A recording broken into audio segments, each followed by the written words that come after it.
Good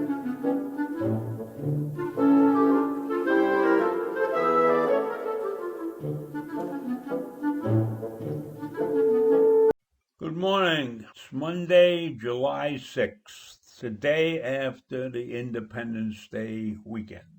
And I have to tell you that as I watched what was going on this weekend, it became clear to me that this country is slipping away from its greatness. More and more I saw the divisions in this country accentuate. We had a group in Baltimore tear down a Christopher Columbus statue with ropes and dump it in the harbor. We had a young man drive his white Jaguar into a crowd of protesters, killing one woman and injuring another. In Stone Mountain, Georgia, a group of armed protesters marched through the state's Stone Mountain Park, calling for a massive Confederate carving there to be removed. That particular carving is on the side of a stone hill. I don't know how they would remove it. They would have to blast it out of there. But nevertheless, they were there protesting it. It also happens to be the largest Confederate monument in the country. We had Donald making non-unification statements on the White House lawn. There wasn't a scintilla of effort toward unification. And of course, he did this in front of a crowd that was packed very tightly together with hardly a mask in sight. He blasted the radical left and the angry mob he claims that are trying to erase American history. He compared them to defeating the Nazis and the fascists and the communists. So it's clear to me that this absence of an attempt at unification is really his way of mobilizing his base, his political base. He's really not interested in creating a unified country. And of course, he mentioned creation of a national garden, a place where you could erect statues to the greatest Americans. There were 31 names on the list. You had Anthony Scalia, but no Ruth Bader Ginsburg. That was just a quick thing that I throw in there. But now let's talk about the base. The base is primarily white evangelical Christians, plus a smattering of other groups. But his main base is the white evangelical Christian sect. And the latest polls show that he has a 72% approval rate among the white evangelical Christians. But 82% of them will vote. That's a critical number. 82% is a critical number. That's what he got in the last election. So he can't afford to lose any of those people. So right now he's sitting on the cusp. If he's able to, with his ranting and raving, drive that number up to 85%, he will probably win the election. So right now I'm done with Donald. We've talked about him enough today. I want to talk about the new statistics that were released on COVID-19. Particular statistic, the death rate. Now the death rate has gone down.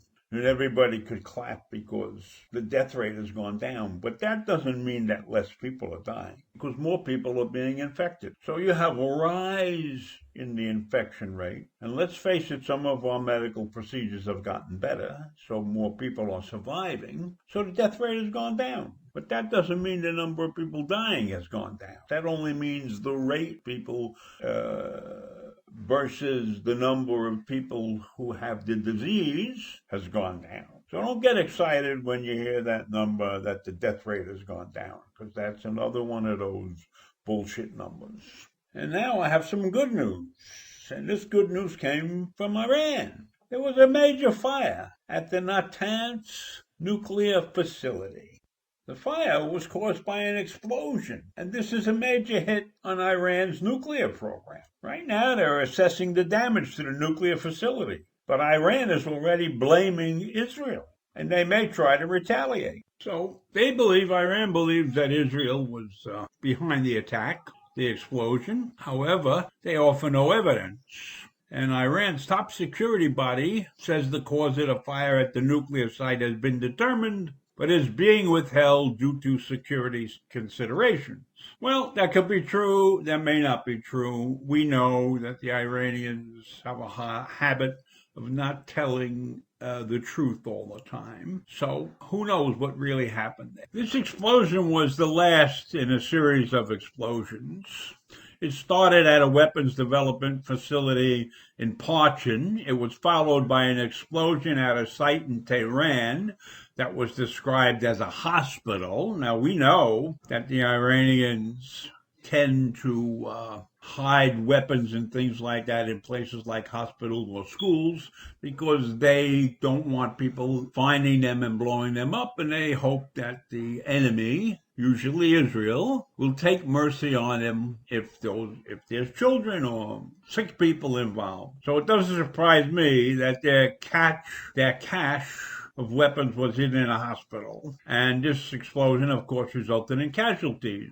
And Natanz was the last explosion, in the set. And on Saturday, there was a fire at a power station in southern Iran, close to the Iraqi border. I'm sure most of us have drawn the conclusion that all of these events have tied together. But Iran is trying to say it's not true because the power station is in an entirely different region. Now, Natanz is a different matter. Natanz is at the heart of the debate when they point to Iranian violations of the nuclear agreement. It's where the faster, newer centrifuges are assembled. Those centrifuges accelerate the rate of uranium enrichment. So if you remember, when the nuclear deal was signed, Iran was estimated to be able to create a nuclear weapon in about a year. And under this deal, Iran agreed to wait at least 10 years to be able to produce a nuclear weapon. Now, I always hated this deal from the get-go because I never trusted Iran, and I think it's a deal that